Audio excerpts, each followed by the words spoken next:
Hi friends, it's your pal Scott Garibay, and today we're going to talk about Dungeons and Dragons and this new era we just passed through, this new huge historical event that happened in Dungeons and Dragons history, uh, which has to do with the D&D killer concept. And then I want to talk about the Critical Role Conqueror. I want to talk about, is it possible for Critical Role to be defeated, to be replaced at the top, be replaced as King of the Hill for live action play. All right, so the reason we're talking about this is Critical Role, in my humble opinion, just ended the D&D killer debate. The D&D, actually, they ended a period of hope for a D&D killer. There's a lot of OSR and indie creators. There's a lot of OSR and a lot of OSR and indie advocates and champions, game masters and players who would love to see Dungeons and Dragons toppled down from the hill, right? Like no longer King of the Hill, down near the bottom of the hill. That in 50 years of history, that, in my humble opinion, has never happened. Now, I will acknowledge there's this rumor mill that there was a brief period, like maybe 3 months, during D&D 4th edition, where Pathfinder surpassed it briefly. Those numbers came out of a specific source. They stood for about 3-4 years, and then people came out like, no, like those numbers aren't strong enough to really. So the reality is, if D&D has ever been beaten for even a second, it was a marginal period of 3 months, right? And so after 5 decades, Dungeons and Dragons still remains the unmitigated champion of tabletop role-playing games. They're number one. After 5 decades, they are still King of the Hill, right? And what's really wild is Critical Role just guaranteed, in my humble opinion, 20 more years of this. So wait, what do you mean there, Scott? Yeah, you're not wrong. This is a pretty fascinating subject. So how did Critical Role guarantee 20 years of? I think the conversation about a D&D killer is over for 20 years, right? And what did Critical Role do to give Dungeons and Dragons 20 years of safety? Well, what they did was they said, hey, if you're a Hollywood celebrity, if you're a millionaire, if you create your own game, if your game is commercially and critically successful, you still have no hope of beating D&D. Which tells every OSR and indie, oh, you're not a Hollywood celebrity? You can't bring Pedro Pascal next to you for a picture? You're not a millionaire and have friends who are millionaires? Like, you're not and have a constant flow of millions more coming in? You don't know the richest man in the world, Jeff Bezos? Or you didn't build your own tabletop role-playing game? You didn't print it in full color? You didn't add tokens to it? And when it was delivered, it didn't blow off the shelves? Guess what? The people who did that had no ability to beat Dungeons and Dragons. So what makes you think you can?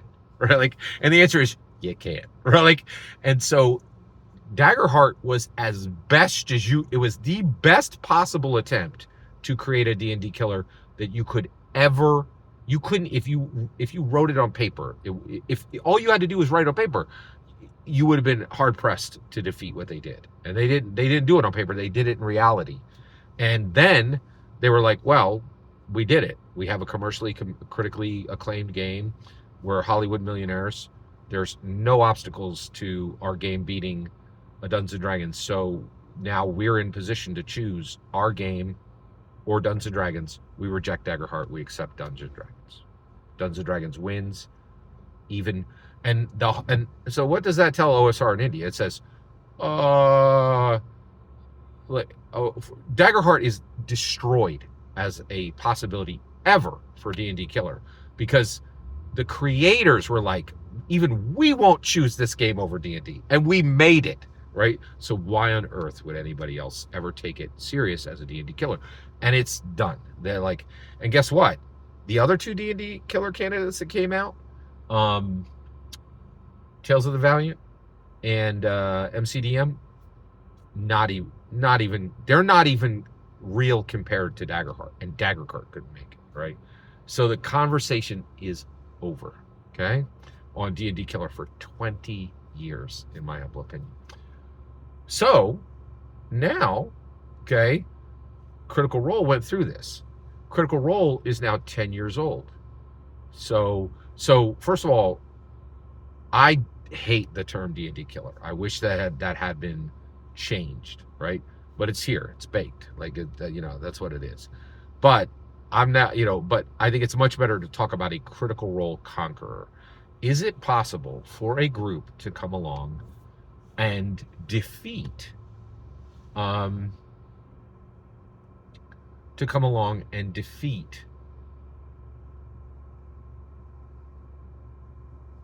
Critical Role? Okay, that's a really good question. So let's talk about that.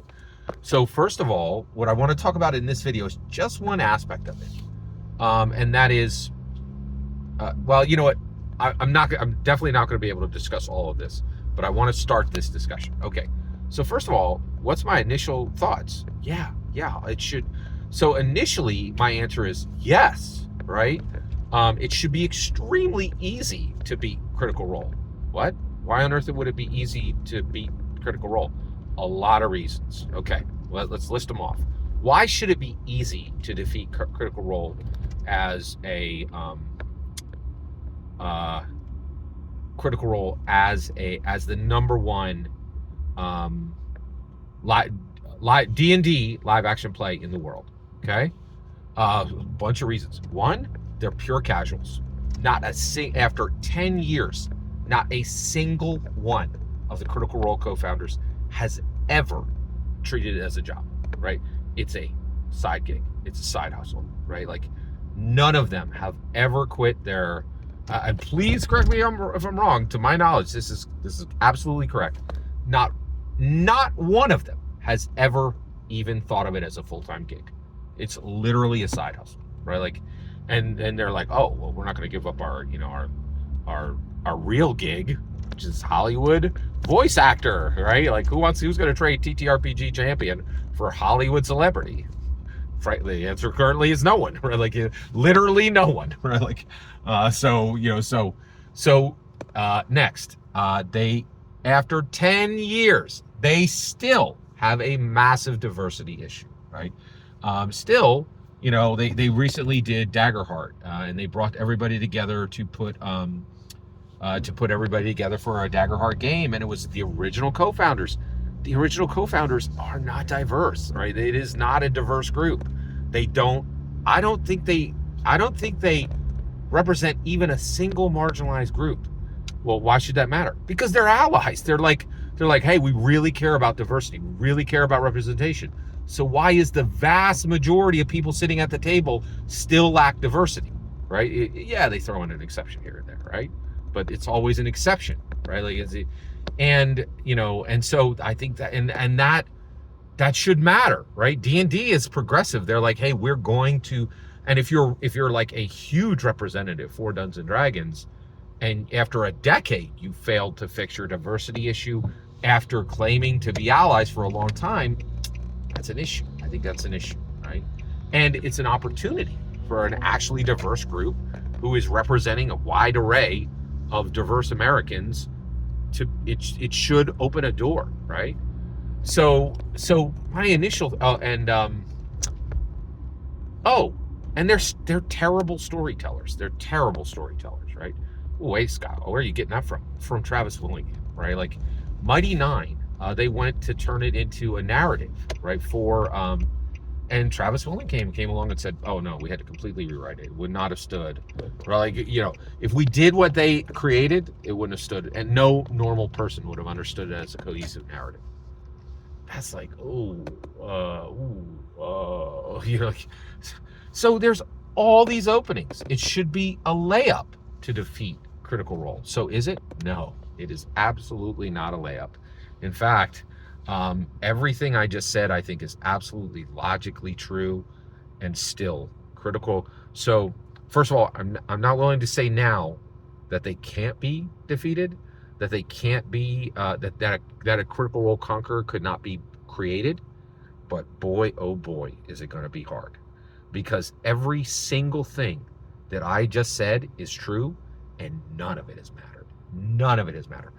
Absolutely no one has gained ground on them except one group, Dimension 20. Oh, Dimension 20's coming. Oh boy, I should be worried. No. There are substitutes, right? Yeah, they're our greatest competitors. We can call them up and just put them in our seats whenever we want. They're not a threat. They're literally ours, right? Like we can pull their group apart like Legos whenever we wish, right? And so if you're like, oh, we're competitors, hey, did you guys need us to fill in? You're not really a competitor. Like if you're a substitute teacher for your main competition, you're not really a competitor, right? Like so who's after Dimension 20? Blah, blah, blah. Like I have no idea. Like they are so far ahead, they can barely, when they look back, they don't even see the dust from their competition's heels. They're that far ahead. So I am fascinated by this concept. I have some more thoughts on it, but I want to wrap this here. Thank you very much for your patience. Every single word you just heard is my humble opinion, which matters little. What really matters is your humble opinion. What do you think? Do you think it's possible for there to be a Critical Role Conqueror to emerge? I'd love to hear your thoughts. Let me know in the comments below. Please consider liking and subscribing, and have a fetch millennium.